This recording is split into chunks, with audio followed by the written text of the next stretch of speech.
Oi pessoal, tudo bem?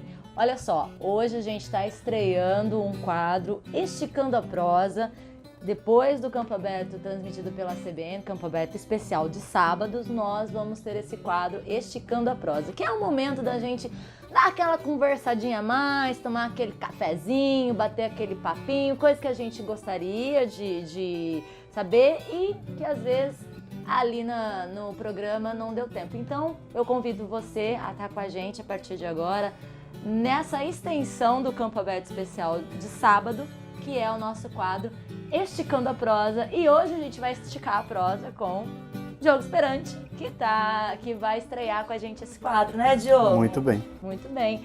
E a gente, para esticar a nossa prosa, hoje o Diogo veio falar pra gente da viagem que ele fez a Singapura e as novidades que foram discutidas lá. E uma dessas novidades é que vai ser colocado aqui no Brasil um projeto piloto de rastreabilidade.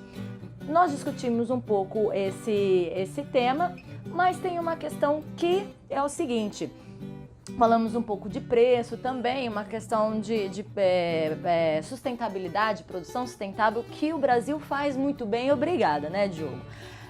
Mas produzir sustentavelmente dentro de protocolos ambientais, de certificações, para sermos bem vistos lá fora, isso acontece no setor de alimentos, acontece no setor de bioenergia, mas e também no setor da borracha.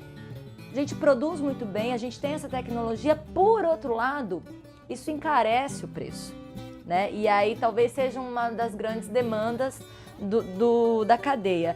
Diogo, como rentabilizar essa sustentabilidade? Perfeito. Então, essa é uma discussão que tem sido feita no mundo inteiro, né? Não é uma questão só do Brasil, mas o Brasil, obviamente, tem um destaque aí nesse tema, porque nós somos, dentre os países produtores, estamos entre aí alguns poucos e entre os principais, que tem a produção de borracha natural considerada muito sustentável. Isso tem a ver basicamente pelas nossas legislações trabalhista, ambiental, que são muito restritivas.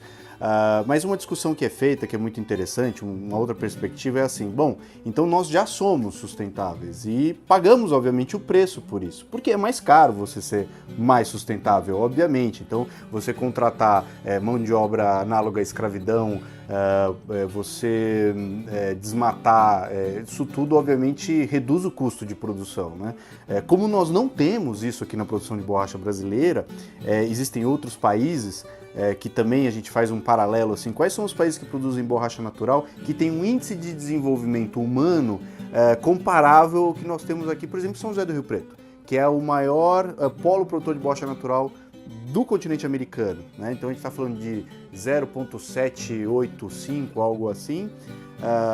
E a gente vai, por exemplo, para Kerala, que é o maior polo produtor de borracha da Índia, 90% da produção da Índia, que é um dos 8 maiores produtores de borracha do mundo, está lá em Kerala. Eles também têm um alto índice de desenvolvimento humano.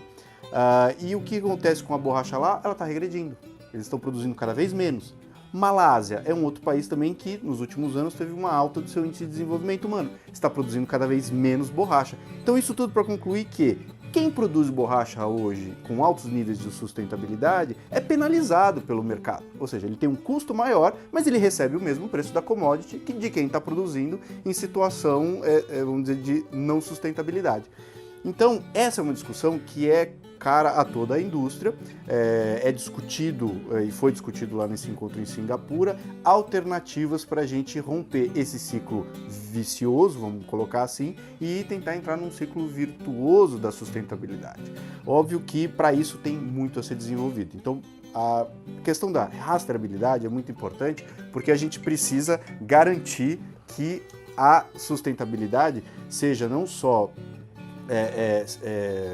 viável, mas que de fato ela possa carregar e transferir esse valor que está sendo gerado lá na base da cadeia até a ponta. Então o IRSG propôs trazer esse projeto piloto, é o primeiro no mundo que vai ser feito com rastreabilidade com utilização de blockchain, e eles propuseram trazer isso aqui para o Brasil. Mas aí, respondendo a sua pergunta, bom, mas esse projeto ele vai ser capaz de rentabilizar, então simplesmente criando rastreabilidade a gente vai conseguir pagar mais por esse produto mais sustentável? Ainda não, né? Porque você precisa criar um mercado para esse produto. E essa, na verdade, acho que o grande desafio hoje porque diferente das cadeias alimentícias, por exemplo, a gente não tem na cadeia pneumática, hoje, apesar de haver uma maior maturidade sobre o tema, a gente não tem ainda um mercado, por exemplo, um pneu sustentável para dizer que uma borracha sustentável vai ter um maior nível de rentabilidade. Mas é aí que entra o governo. Então, eu acredito que o fiador dessa relação entre produtor e indústria é o governo. O interessado em todas essas externalidades de sustentabilidade social, sustentabilidade ambiental é também o governo, então faz muito sentido que o governo atue e fomente a produção de borracha sustentável aqui no nosso país. Então a gente está falando de ferramentas simples, crédito presumido de PIS/COFINS, por exemplo, é uma ferramenta que poderia injetar aí num programa de sustentabilidade da borracha natural um fôlego. Então a gente está falando hoje de 9,25%, que é a alíquota do PIS/COFINS. Isso, num programa de crédito presumido, poderia dar um fôlego para o produtor de 9,25% de créditos que ele poderia estar gerando na cadeia, dentro de um programa garantindo que a produção dele está sendo feita de maneira sustentável, integrada e etc. Então, os desafios são muitos, a gente tem que coordenar ações de diversos atores aí, a gente tem que coordenar ações junto ao produtor, junto à indústria, junto ao governo, mas é o desafio que a gente se coloca. E quando você diz ainda não, a boa notícia é que esse projeto vem, primeiro projeto que vai ser implantado vai ser no Brasil, isso, né, mais uma vez reforça a capacidade e a competência do Brasil em fazer, em produzir bem, ter protocolos de produção sustentáveis socialmente, enfim.